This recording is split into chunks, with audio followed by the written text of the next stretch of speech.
Oh iya atuh ya. Kenapa saya jadi lupa ya?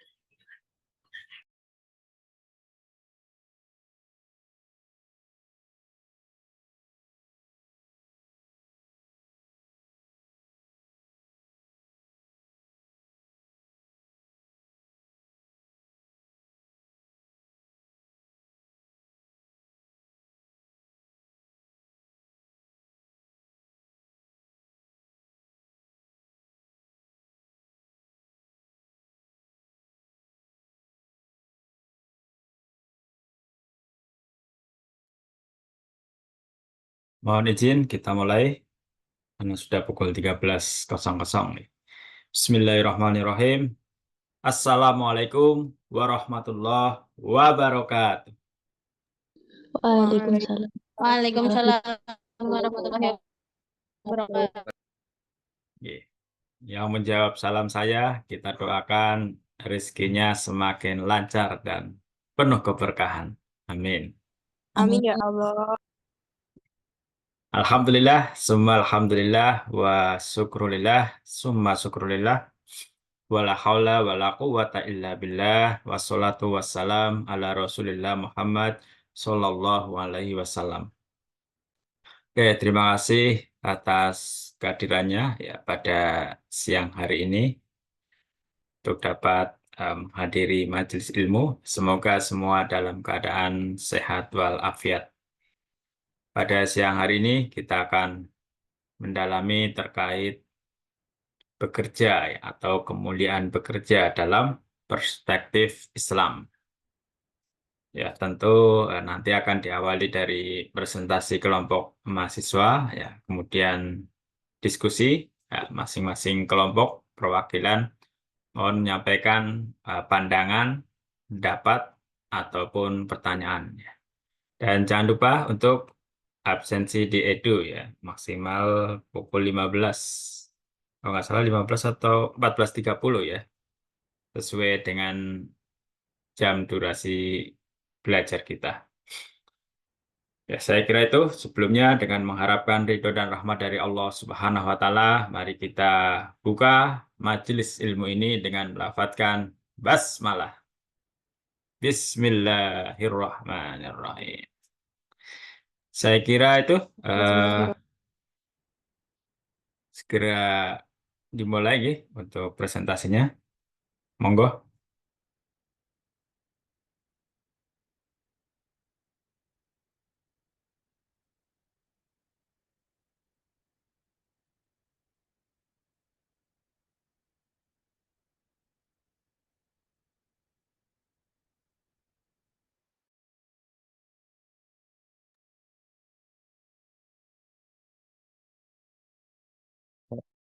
Sebelumnya, Assalamualaikum warahmatullahi wabarakatuh. Waalaikumsalam warahmatullahi wabarakatuh.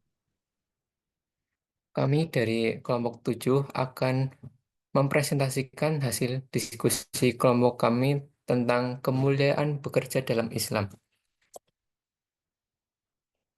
Dengan kelompok saya, dengan saya sendiri, Fauzan Akmal Tohari, dan ada Anissa Trivia Maharani, Maulana, dan ada Erli Riyani.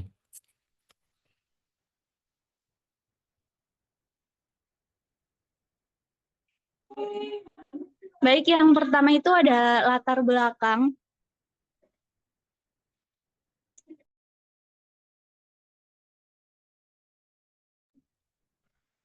Latar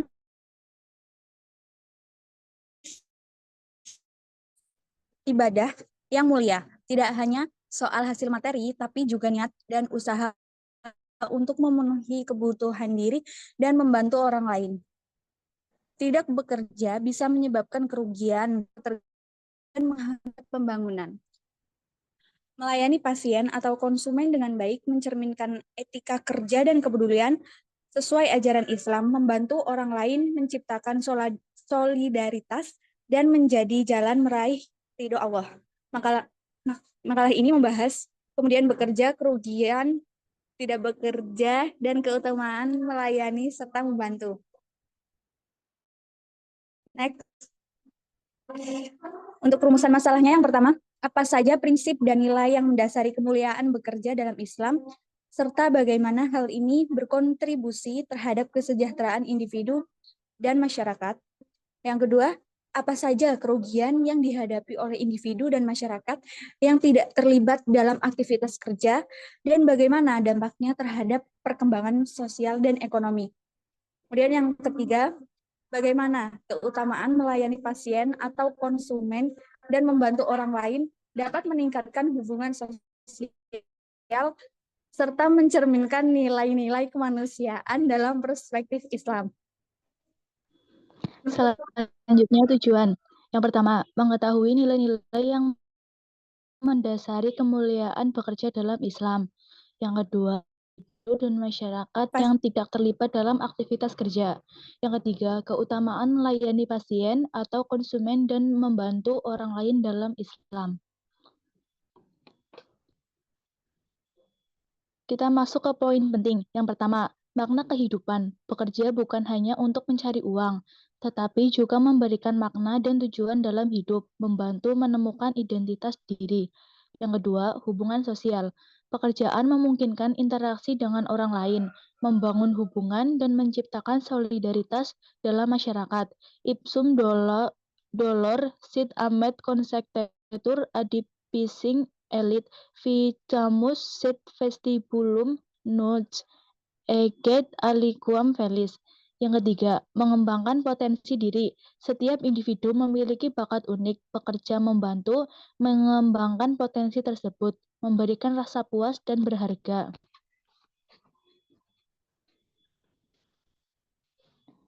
Yang keempat, kesejahteraan keluarga. Kerja yang sepenuh hati memenuhi kebutuhan keluarga, memberikan pendidikan dan lingkungan yang baik. Yang kelima, memberi dan berbagi. Bekerja memberi kesempatan untuk berbagi rezeki, beramal, dan berkontribusi pada masyarakat. Yang keenam, kepuasan dan kebanggaan. Melihat hasil kerja keras memberikan rasa puas dan mendorong inovasi. Yang ketujuh, spirit kolaboratif. Bekerja dalam tim mengajarkan kolaborasi dan saling menghormati, menciptakan lingkungan positif.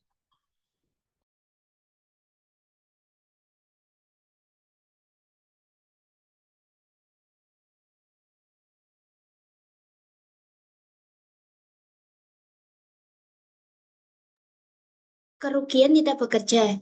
Yang pertama, kerugian material. Ketergantungan pada orang lain dan pengangguran kemampuan finansial. Yang kedua, kehilangan identitas diri. Tanpa pekerjaan, seseorang dapat merasa kehilangan makna dan tujuan hidup. Tiga, keterasingan sosial. Isolasi dan kesepian akibat kurangnya interaksi sosial. Yang keempat, keterbatasan keterampilan. Terbatasnya kesempatan untuk belajar dan mengembangkan keterampilan menghambat pertumbuhan pribadi dan profesional. 5. Kesulitan finansial. Tantangan dalam memenuhi kebutuhan dasar menyebabkan stres dan kecemasan. 6. Rasa tidak puas. Kurangnya pencapaian dapat mengurangi kepuasan hidup dan rasa percaya diri. 7. Kurangnya kontribusi pada masyarakat. Kehilangan kesempatan untuk memberikan dampak positif dan membantu orang lain. 8. Kesehatan mental dan terpengaruh, kekosongan dan kurangnya aktivitas dapat meningkatkan stres, depresi, dan kecemasan.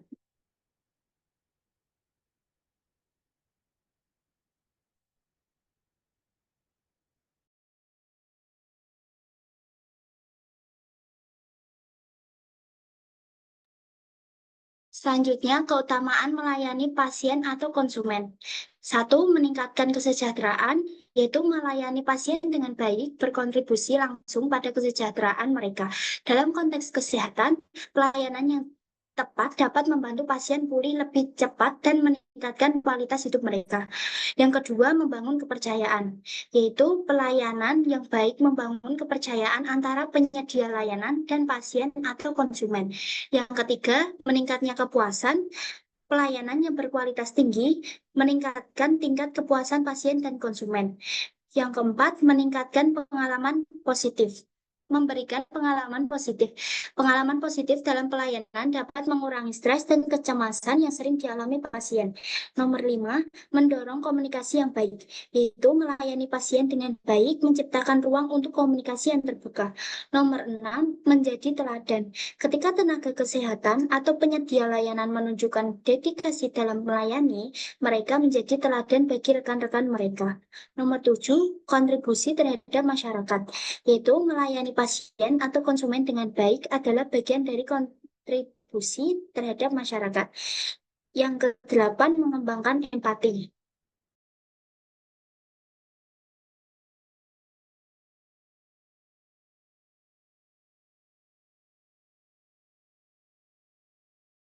Selanjutnya, kemuliaan membantu orang lain dalam Islam. Membantu orang lain adalah nilai penting dalam Islam, mencerminkan solidaritas dan kepedulian.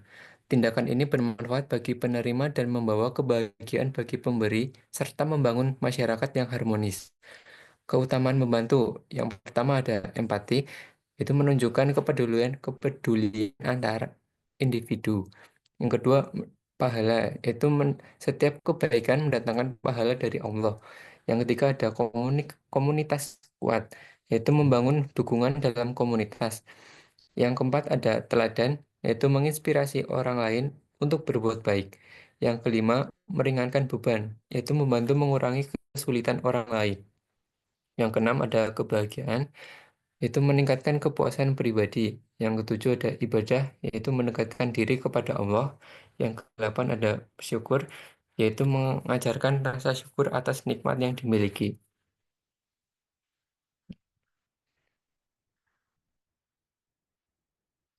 Selanjutnya ada hubungan kerja, pelayanan, dan bantuan.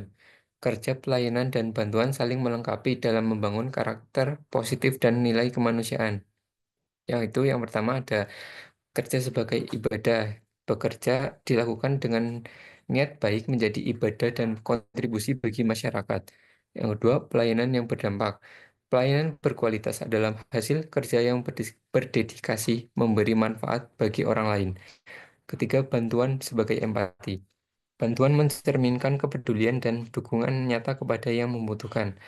Empat, ada lingkungan saling mendukung, yaitu kombinasi kerja, pelayanan, dan bantuan menciptakan budaya saling menghargai dan komunitas harmonis.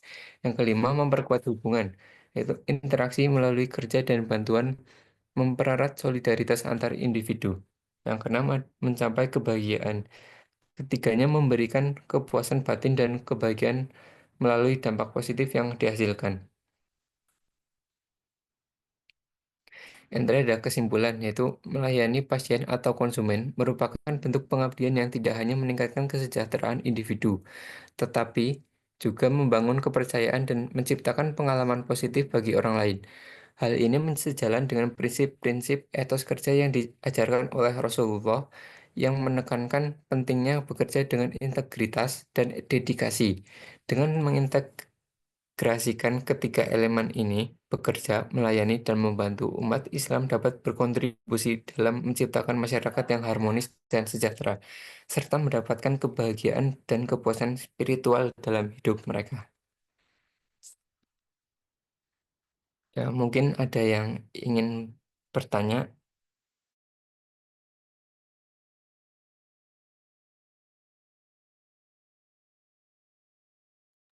Ya, silakan. Perkenalkan, nama saya Cahya Setiana, izin bertanya Mas. Apa saja sih tantangan yang dihadapi perempuan muslim di dunia kerja saat ini?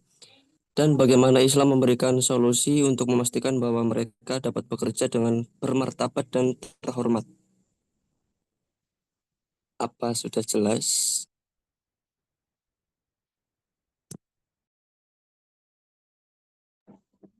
Bisa diulangi, Mas Cahya? Ih, Apa saja tantangan yang dihadapi perempuan muslim di dunia kerja saat ini? Dan bagaimana Islam memberikan solusi untuk menghasilkan bahwa mereka dapat bekerja dengan bermartabat dan terhormat? Sudah jelas, Mbak?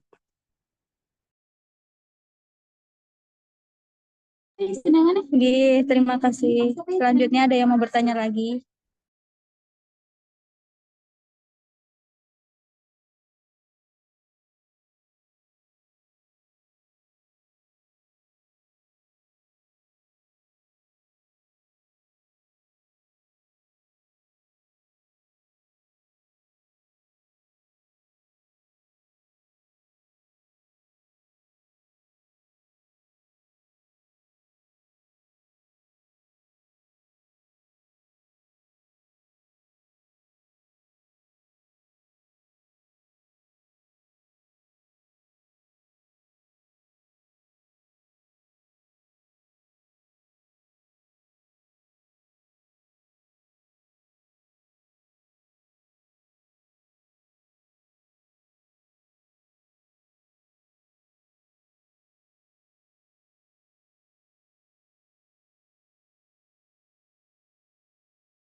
Baik, ada yang Bertanya bertanya lagi. atau tidak?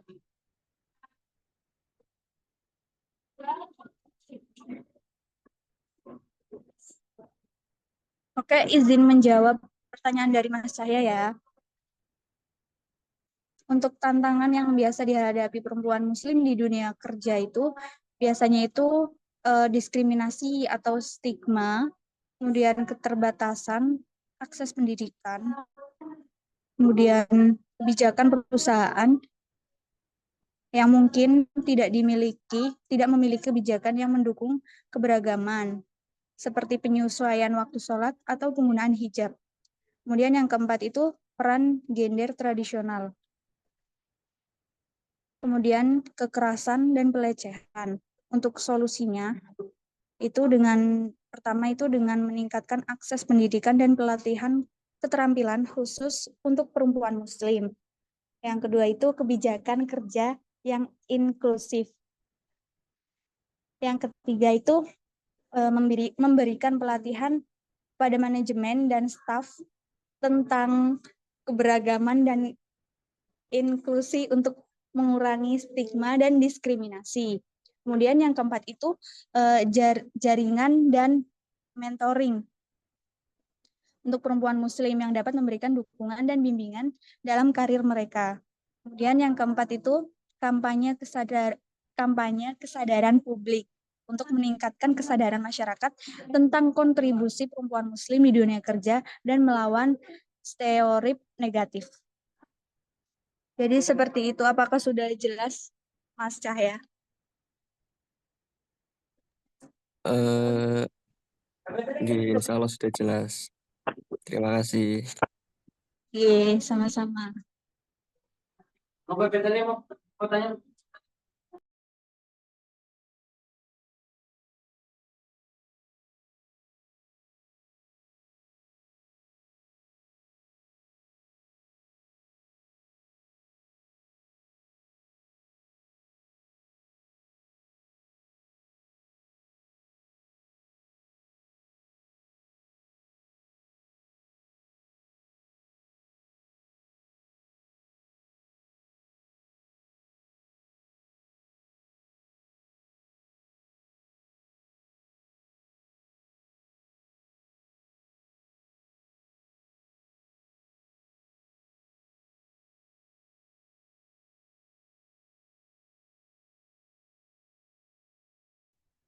Ya, mungkin cukup sekian. Izin bertanya Mas Akmal.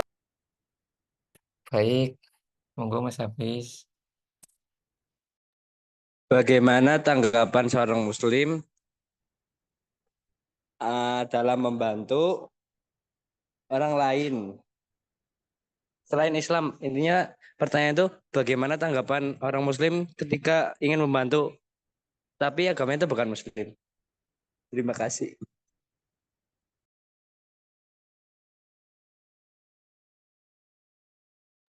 Apakah sudah jelas Mas Akmal? Bisa diulangi, Mas Hafiz. Bagaimana hukum membantu orang lain tetapi tidak Muslim, Mas?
Izin menjawab pertanyaan dari Mas Hafiz.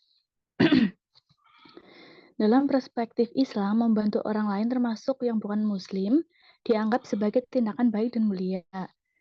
Beberapa prinsipnya yang mendasari yaitu 1.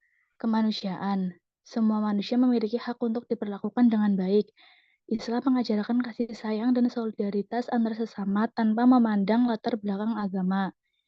Yang kedua, kebaikan. Allah memerintahkan umatnya untuk berbuat baik kepada semua makhluknya. Dalam Al-Quran terdapat banyak ayat yang mendorong umat Islam untuk bersikap adil dan baik kepada orang lain. Yang ketiga, contohnya Nabi Muhammad. Nabi Muhammad SAW dikenal sebagai rahmatan lil alamin, rahmat bagi seluruh alam. Beliau memberikan contoh bagaimana berinteraksi dengan semua orang, termasuk non-muslim, dengan penuh rasa terhormat dan kebaikan. Selanjutnya yang terakhir yaitu keempat, menjaga hubungan. Membantu orang lain dapat membangun hubungan baik dan saling pengertian antar umat beragama yang pada gilirannya dapat mengurangi konflik dan meningkatkan toleransi. Mungkin sekian Mas Hafiz, apakah bisa diterima? Bisa Mbak, terima kasih. Apakah ada sebuah ayat atau potongan ayat dalam surat yang jawab jawaban itu nggih? Nggih, sebentar.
Izin menjawab untuk pertanyaan Mas Hafiz.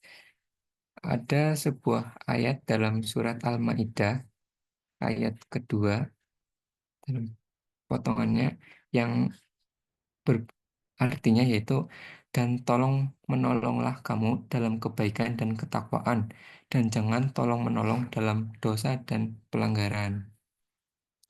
Begitu Mas Hafiz. Oh, terima kasih sangat nggih Mas Akmal sudah membacakan potongan ayatnya.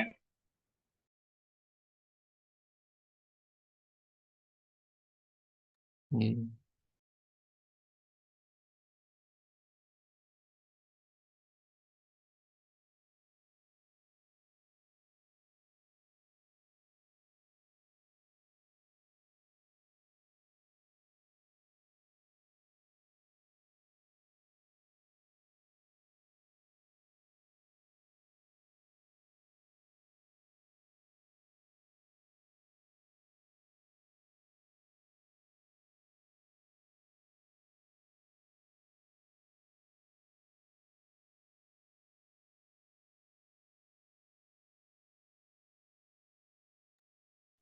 Ya, mungkin cukup sekian. Apabila tidak ada pertanyaan lagi, saya akhiri. Kurang lebihnya saya mohon maaf. Wassalamualaikum warahmatullahi wabarakatuh. Waalaikumsalam. Waalaikumsalam warahmatullahi wabarakatuh. Disampaikan terima kasih untuk presentasinya. Ya, baik, juga untuk pertanyaannya menarik. Ini ada dua hal. Saya kira sudah terjawab dengan baik. Pertama, dalam dunia kerja, apa saja tantangan muslimah di era sekarang? Relatif sama gitu dari zaman ke zaman. Mungkin karena ada kemajuan teknologi, ya, tentu tantangannya semakin luas, ya, semakin banyak. Bagaimana kemudian secara sederhana ketika kita berada di era informasi ini, di era media sosial ini, ya, bekerja di eh, hal-hal yang terkait media sosial, ya, juga banyak tantangannya, ya. Dan solusi agar mereka dapat bekerja dengan terhormat dan bermartabat. Yang pertama tentu dengan tetap menjaga ibadah, ya, sebaik-baiknya. Yang kedua, ya, dengan menggunakan etika kerja, ya, etika bisnis ataupun etika profesi, seperti menjaga kedisiplinan, menjaga kejujuran, menjaga kerjasama, ya, ta'awun, ya, tadi saling tolong menolong. Ya, secara umum saya kira sudah dapat dipahami. Kemudian bagaimana hukum seorang muslim dalam membantu non-muslim? Ya, tadi sudah disampaikan, itu Quran surah Al-Maidah ayat 2, wa ta'awanu 'alal birri wa taqwa. Dan tolong menolonglah kamu dalam albir, dalam kebaikan, ya, dan takwa. Ya, tentu ayat ini dari asbabun nuzulnya berlaku untuk umum, ya, bukan hanya untuk muslim. Artinya di sini selain kita menjaga ukhuwah Islamiyah, ya, persaudaraan sesama muslim, kita juga harus menjaga ukhuwah watoniyah, ya, persaudaraan sama bangsa, dan puncaknya adalah ukhuwah insaniyah, yaitu menjaga persaudaraan sesama manusia. Kalau kita melihat misalnya dengan kita berzakat ke Lazismu, ya, lembaga amal zakat infak sedekah Muhammadiyah, itu dananya tidak hanya ditasarufkan kepada orang muslim, tapi juga kepada orang non-muslim yang mereka membutuhkan. Ya, dalam hal ini kan ada 8 asnaf penerima golongan, seperti fakir, miskin, ya, apapun agama mereka, fakir miskin ini wajib kita bantu, wajib kita tolong. Nah, disinilah peran lembaga amal zakat infak sedekah. Saya kira itu saya coba sambil membahas dalam PPT.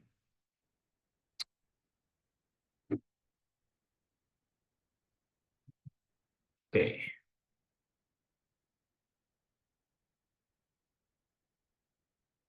Ada 4 hal, ya, yang kita bahas. Pertama terkait kemuliaan bekerja dalam Islam.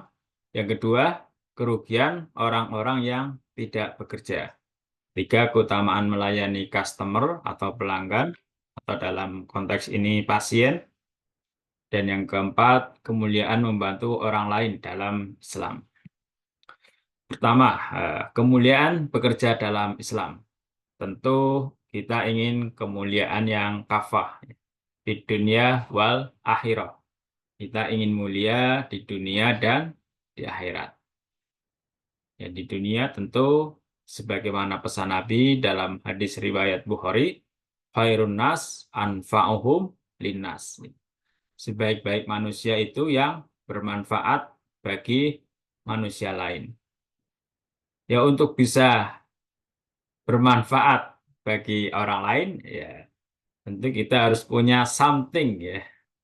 Ya, selain tenaga, pikiran, waktu, ya, akan lebih ideal kalau kita punya materi juga.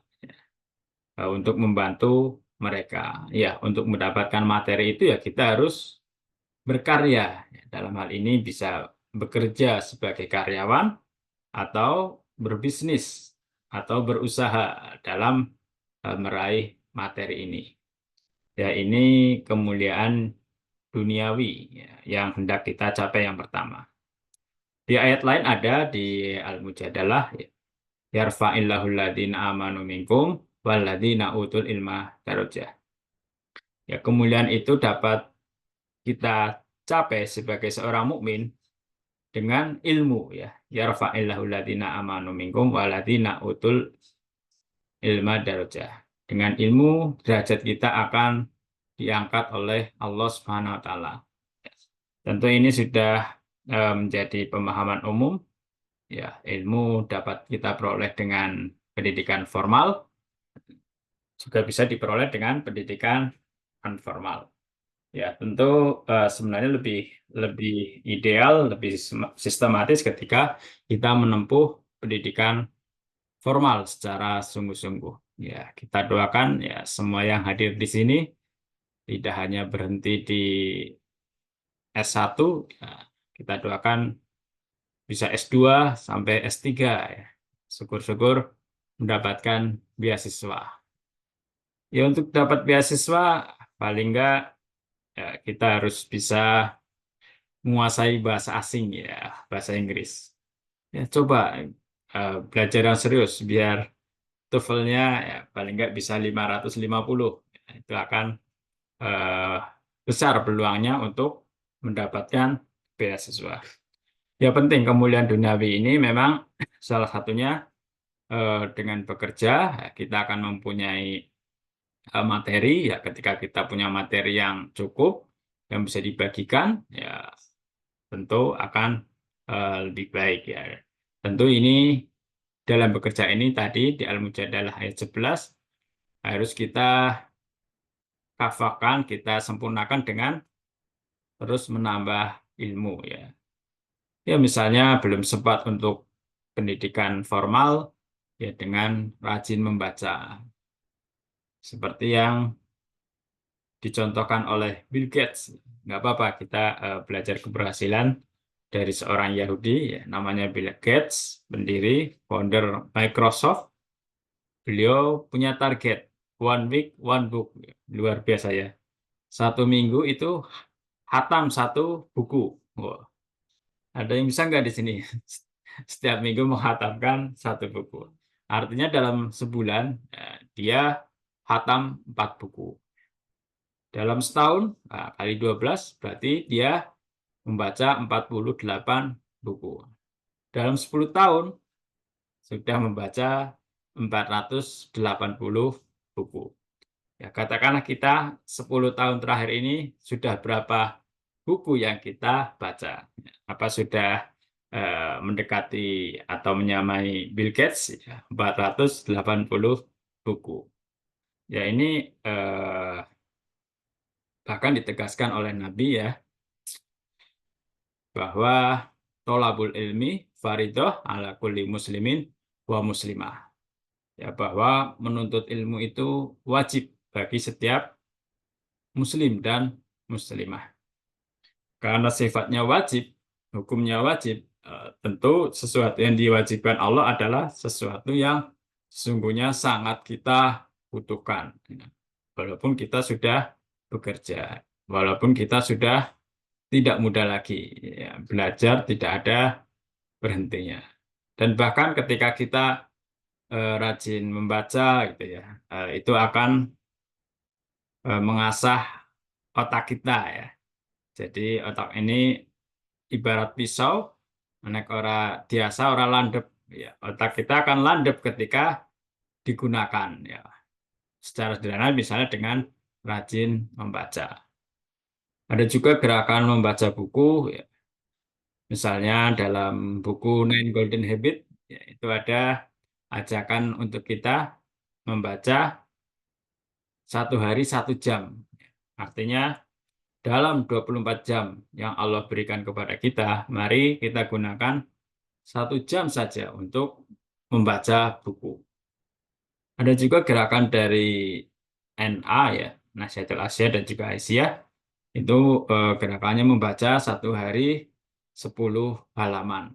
Ya, tinggal mana yang bisa kita. Tapi penting bagi kita untuk setiap hari mengasah otak kita ya, agar cemerlang ya.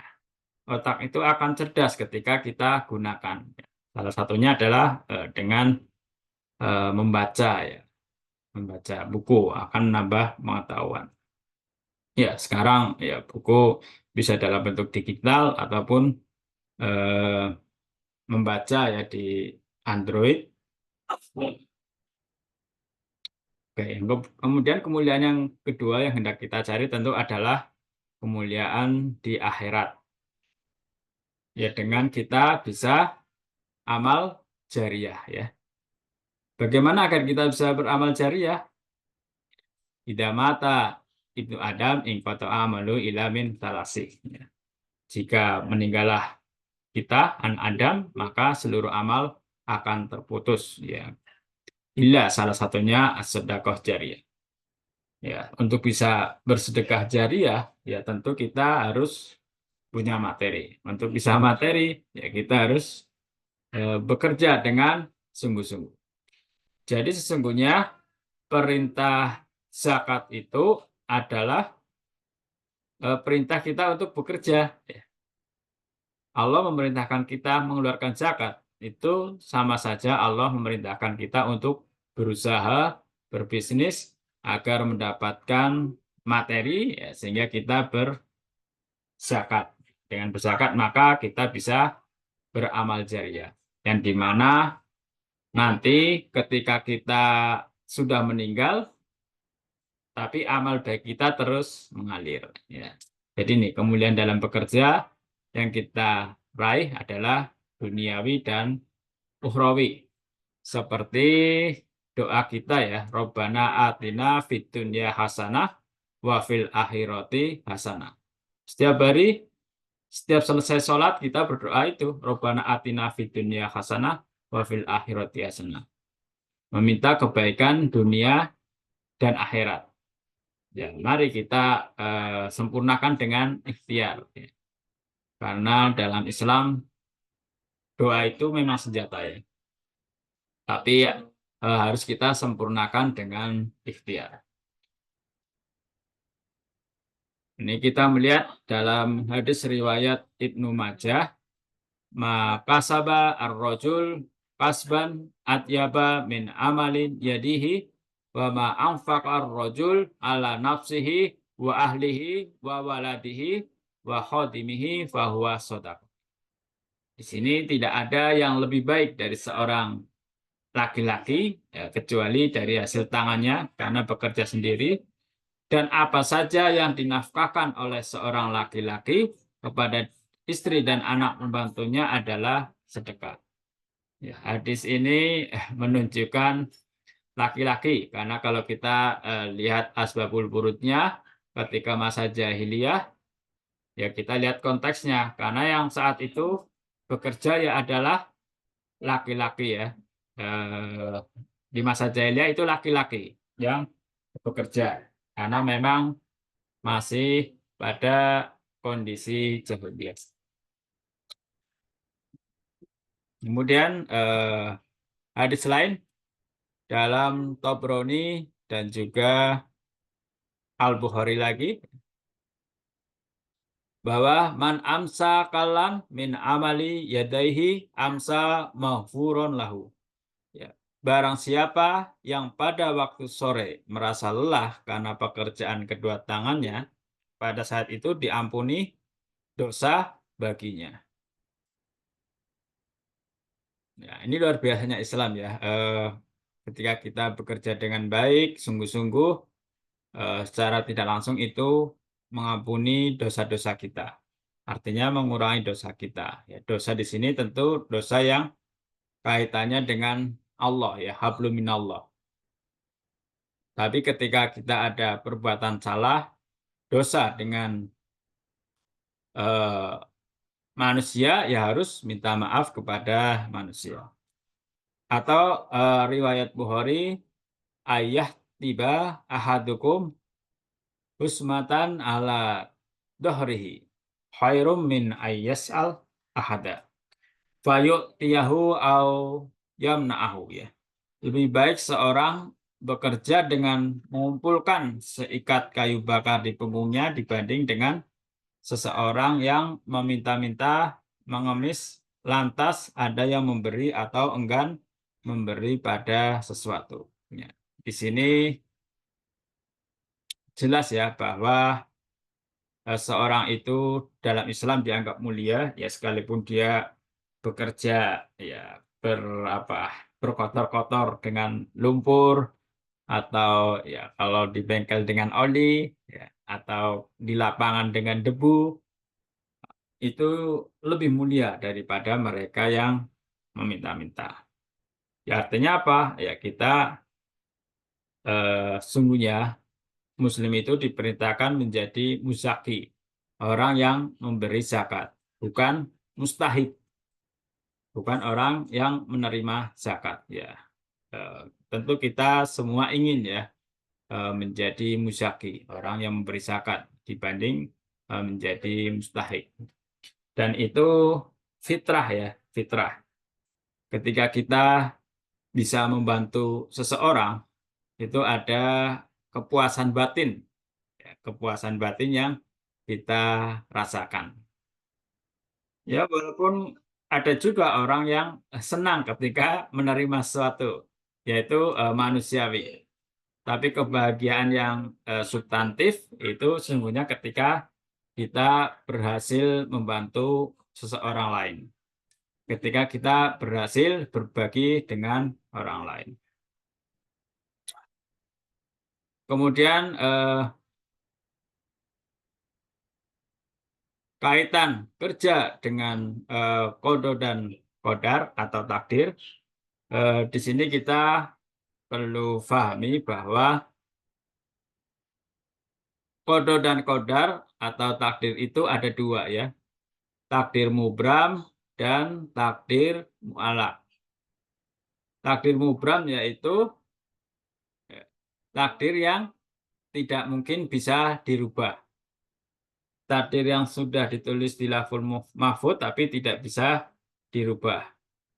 Itu seperti kullu nafs dha'iqatul maut. Ya, setiap jiwa pasti akan meninggal. Nah, itu yang dinamakan takdir mubram. Tidak akan bisa dirubah. Itu menjadi ketentuan umum. Ketentuan baku bagi seseorang. Bagi semua makhluknya. Tapi di sisi lain Allah itu maha adil. Ya Allah maha penyayang. Dia membuat takdir mu'allaq. Suatu takdir yang sudah ditulis di Lauhul Mahfuz tapi diberi peluang oleh Allah untuk kita merubah dengan doa dan ikhtiar. Dengan doa yang tulus dan ikhtiar yang sungguh-sungguh.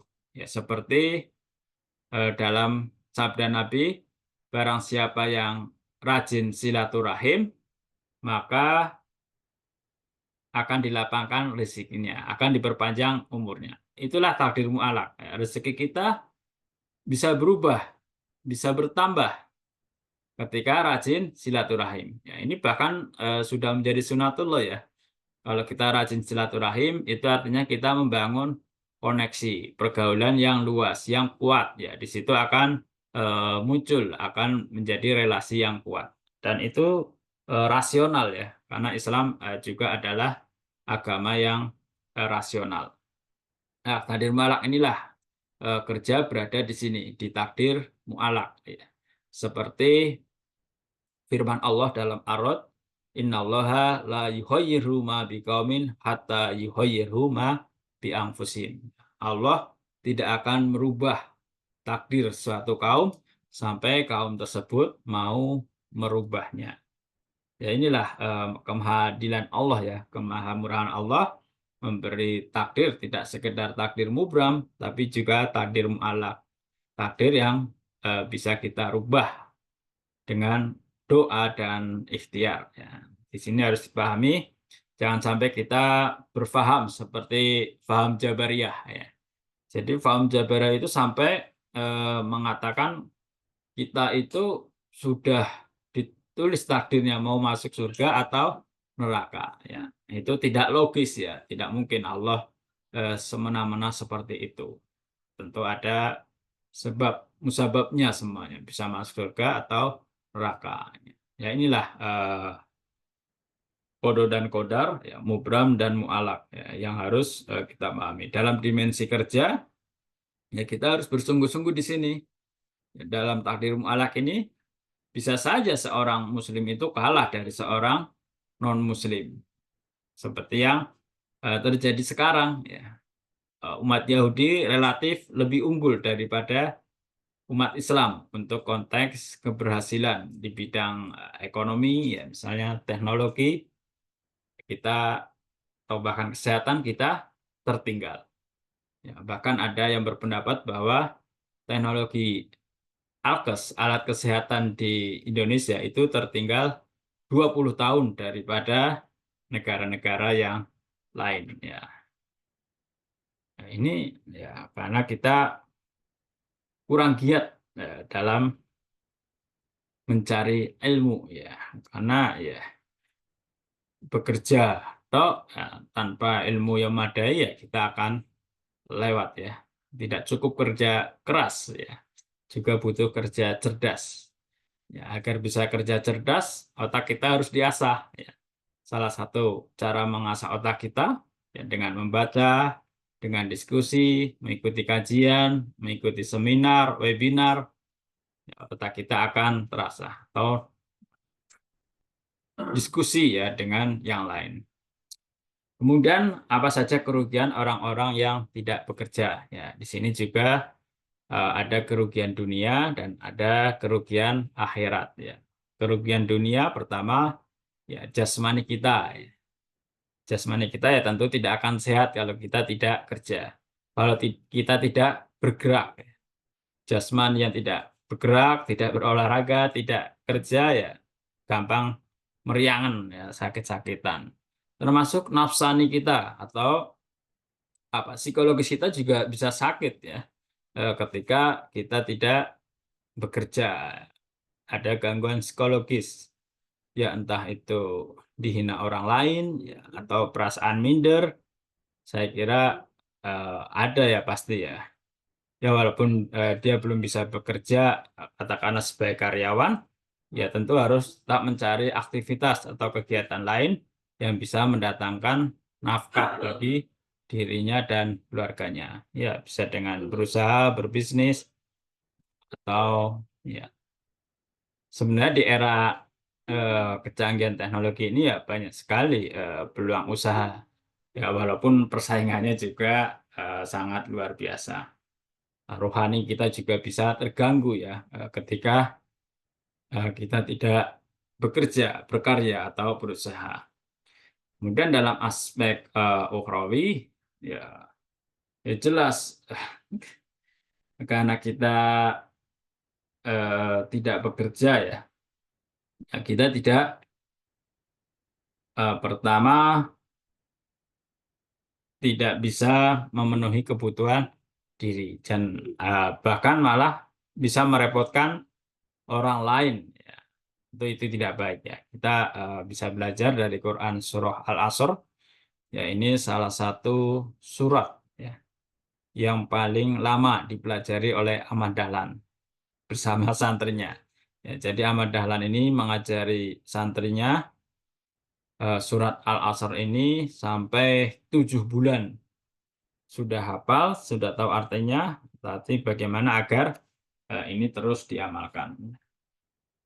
Innal insana lafi khusr, ya. Sesungguhnya manusia itu berada dalam kerugian. Siapa yang rugi? Illal ladzina amanu wa amilus solihat. Yang tidak rugi adalah mereka yang beriman dan beramal soleh. Beriman saja tidak cukup, harus dengan amal soleh. Untuk amal soleh yang kafah, ya kita harus bisa bekerja sehingga kita bisa berbagi lebih banyak kepada orang lain.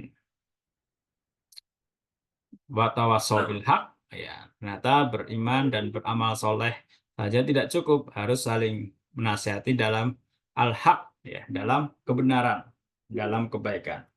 wa tawassaw bis sabr, dan juga saling nasihat menasihati dalam kesabaran. Kemudian keutamaan melayani pelanggan dalam aspek duniawi, ya pertama tumbuhnya loyalitas. Ketika pasien puas, ya, loyalitasnya tumbuh baik kepada kita sebagai pribadi maupun kepada institusi. Yang kedua, ya increase profit, ya, dapat meningkatkan laba. Yang tentunya juga kita akan mendapatkan insentif yang lebih, ya, maju bersama, ya. Kemudian kita bisa menjadi seorang nakes yang direkomendasikan atau seorang karyawan direkomendasikan oleh perusahaan, dan juga dapat meningkatkan potensi, banyak potensi yang bisa kemudian ditingkatkan. Karena ketika pelanggan puas, ya mereka akan secara sukarela bahkan mengiklankan, ya, dan itu lebih efektif daripada perusahaan sendiri yang mengiklankan. Dan juga tentu meningkatkan brand image. Ya, apalagi di dunia sekarang, ya, mudah sekali orang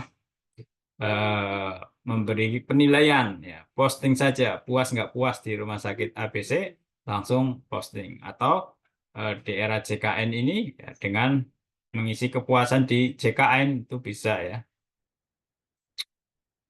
Kemudian bagaimana kemuliaan di akhirat? Relatif sama, ya. Kemuliaan di akhirat, ya tentu amal jariah yang kita cari. Karena keterbatasan kita dalam hidup untuk menambah amal baik kita, walaupun kita sudah meninggal, ya salah satunya dengan beramal jariah. Kemuliaan membantu orang lain, ya. Yang terakhir, perintahnya tadi Al-Maidah ayat 2 sudah dibacakan nih, ta'awanu 'alal birri wat taqwa, dan tolong menolonglah kamu dalam kebaikan dan takwa, wala ta'awanu 'alal ismi wal udwan, dan jangan kamu tolong menolong dalam perbuatan dosa dan permusuhan, ya. Berlaku umum, tidak hanya tolong menolong sama Islam. Kemudian dalam Al-Isra ayat 7, in ahsantum li anfusikum.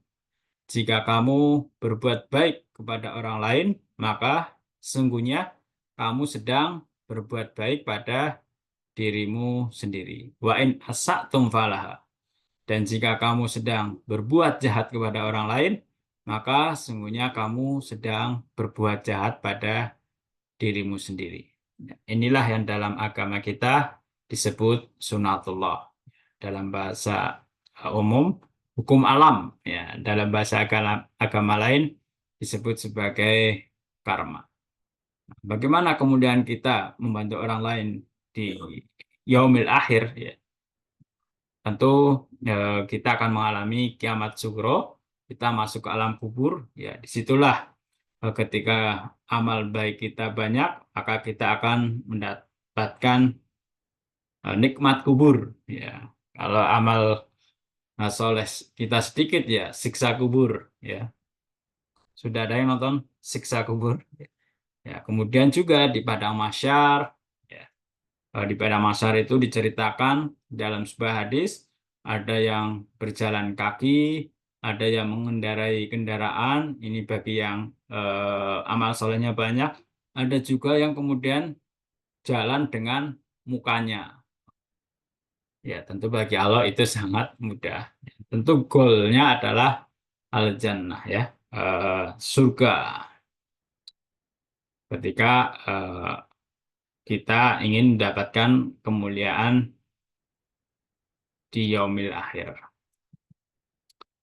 Kemudian di Al-An'am 160, di sini diceritakan, ya, disebutkan, PPT sudah saya upload gitu, itu bahwa ketika kita berbuat baik, maka Allah akan membalas 10 kali kebaikan kita.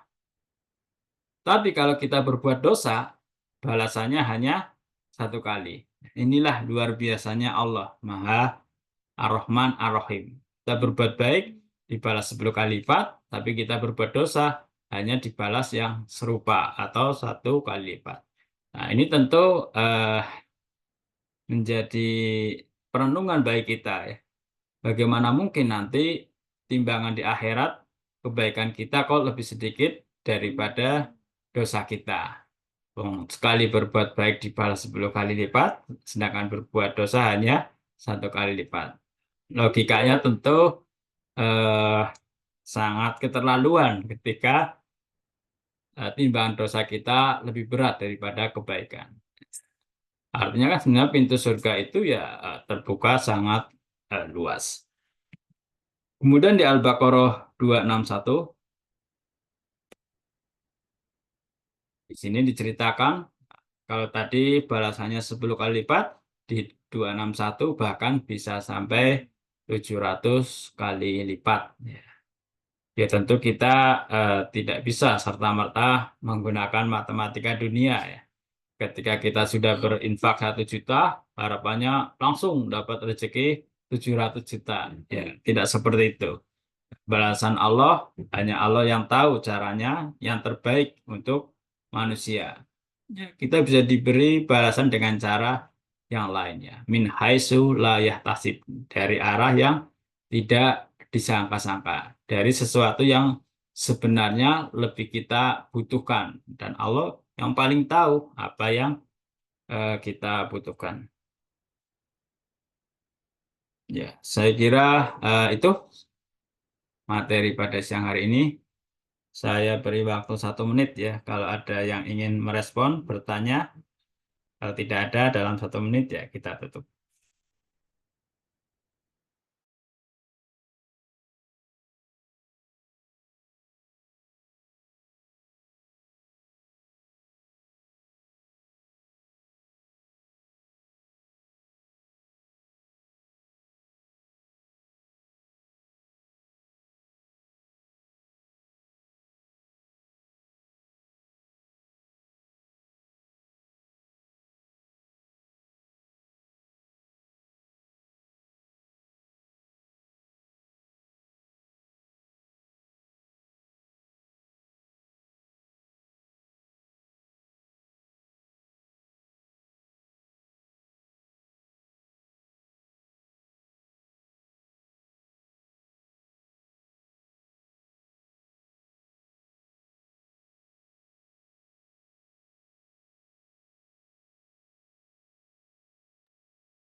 Saya kira sudah lewat 1 menit. Terima kasih atas kehadirannya dan juga presentasi serta pertanyaannya.